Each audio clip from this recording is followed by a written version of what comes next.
Hi. இன்னைக்கு 5 minutes with சத்யாவில் ஒரு கஷ்டமான டாபிக் டீல் பண்ண போகிறேன். என்ன தெரியுமா? உங்கள் சத்துருக்களை சிநேகிங்கள். சத்துருக்களை சிநேகிக்கணுமா? அதெல்லாம் முடியாது அப்படின்னு சொல்லி நீங்கள் யோசிக்கலாம். ஒரு கல்யாண வீட்டுக்கு போனாலே என்னுடைய எனிமி முன்னால் உட்காந்து அப்படி பின்னால் உட்காந்து அட்டன் பண்ணிட்டு வந்துடுவேன். அவங்க பின்னால் உட்காந்துருந்தா அப்படி நைஸாக முன்னாடி போய் அப்படியே அவங்களுக்கு தெரியாமல் உட்காந்து எப்படியோ அட்டன் பண்ணிட்டு வந்துடுவேன். என்கிட்ட போய் சத்துருக்களை சிநேகிங்கள்னு சொல்கிறீங்களே அப்படின்னு நீங்கள் யோசிக்கலாம். ஆனால் சத்துருக்களை நேசிக்கணுமா? ஜீசஸ் கிரைஸ்ட் தான் இதை சொல்லியிருக்காங்க. இதில் தெரியுமா, அவருடைய ஃபேமஸ் மலை பிரசங்கம்னு ஒன்று இருக்கு, சர்மன் ஆன் த மவுண்ட். நிறைய பேர் அதை தெரிஞ்சிருப்பீங்க. அதில் அவர் என்ன தெரியுமா சொல்லியிருக்கிறாரு?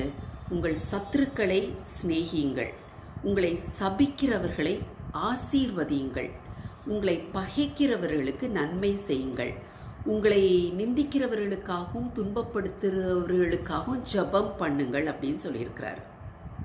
ரொம்ப ரொம்ப டஃப்பாக இருக்குல்ல? ஆனால் ஜீசஸ் கிரைஸ்ட் எப்போவுமே நம்மளால் செய்ய முடியாததை சொல்ல மாட்டார். அவரே ஒரு ரோல் மாடலாக இதை செஞ்சும் காமிச்சிருக்கிறாரு. அவர் அந்த சிலுவையில் அரைஞ்சாங்க பார்த்தீங்களா? அப்படிப்பட்ட ஒரு கொடூரமான மரணத்துக்கு அவரை ஒப்பு கொடுத்தாங்க. அவங்களுக்காக எல்லாம் அவர் ஜெபிக்கிறத நம்ம பார்க்குறோம். ஓ, அது ஜீசஸ் கிரைஸ்ட், அவருக்கு முடியும், நம்மளால் முடியாதுன்னு அப்படின்னு கூட நீங்கள் நினைக்கலாம். அப்படி நினச்சிங்கன்னா, இயேசு கிறிஸ்துவனுடைய காலத்துக்கு பிறகு ஸ்டீஃபன் அப்படின்னு ஒருத்தர் இருந்தார். அவரை இந்த யூதர்கள் எல்லாரும் கல்லறிகிறாங்க கொல்லும்படியாக. அந்த டைமில் அவர் என்ன பண்ணார் தெரியுமா? முழங்கால் படியிட்டு அவர் ஜெபிக்கிறாரு. ஸோ அவர் நம்மளை மாதிரி ஒரு மனுஷன்தான். அவரால் முடியும்னா நம்மளாலேயும் நிச்சயமாக முடியும்.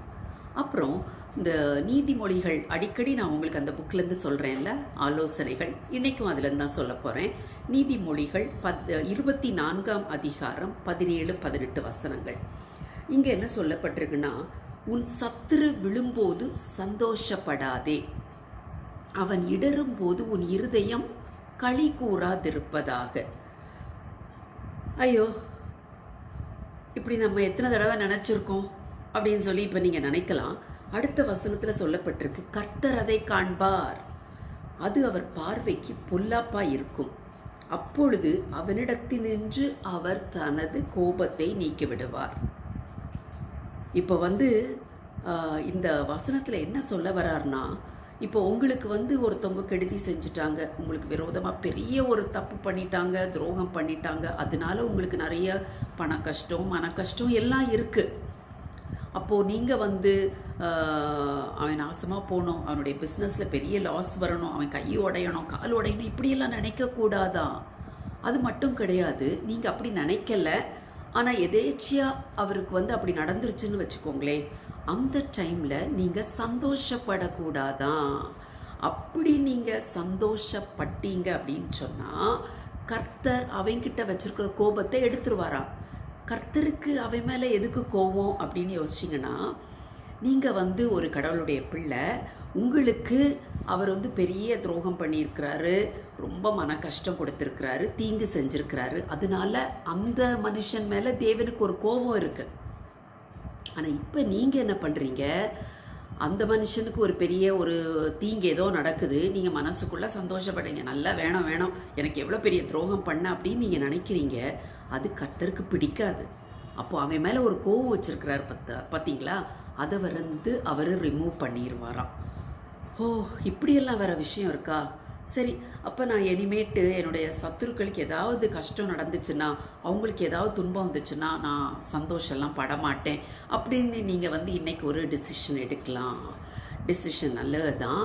ஆனால் அதுக்கு பதிலாக நீங்கள் என்ன செய்யணும் அப்படின்னு சொல்லி அந்த நீதிமொழிகள்லேயே பார்த்தீங்கன்னா 25ஆவது அதிகாரத்தில் 21, 22 வசனங்களில் சொல்லப்பட்டிருக்கு. உன் சத்ரு பசியாக இருந்தால் அவனுக்கு ஆகாரம் கொடு, அவன் தாகமாக இருந்தால் அவனுக்கு குடிக்க தண்ணி கொடு, அதனால் நீ அவன் தலையின் மேல் எரிகிற அக்கினி தழல்களை குவிப்பாய், கர்த்தர் உனக்கு பலன் அளிப்பார். இது புரியறதுக்கு ரொம்ப கஷ்டமான ஒரு வசனம் தான், ஆனாலும் அதுக்கு அர்த்தத்தை நான் உங்களுக்கு சொல்லித்தரேன்.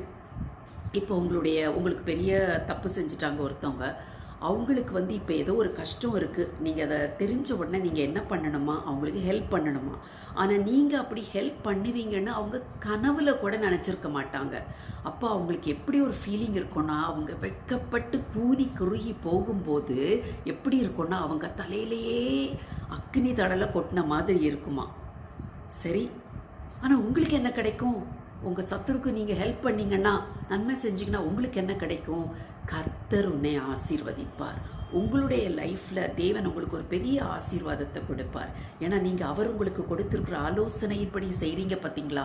அப்படின்னா இந்த மாதிரி நீங்கள் செஞ்சு பார்த்தீங்கன்னா உங்களுடைய வாழ்க்கையில் கர்த்தர் ஒரு சந்தோஷத்தை, ஒரு சமாதானத்தை கொடுப்பார். செஞ்சு பாருங்களேன். God bless you.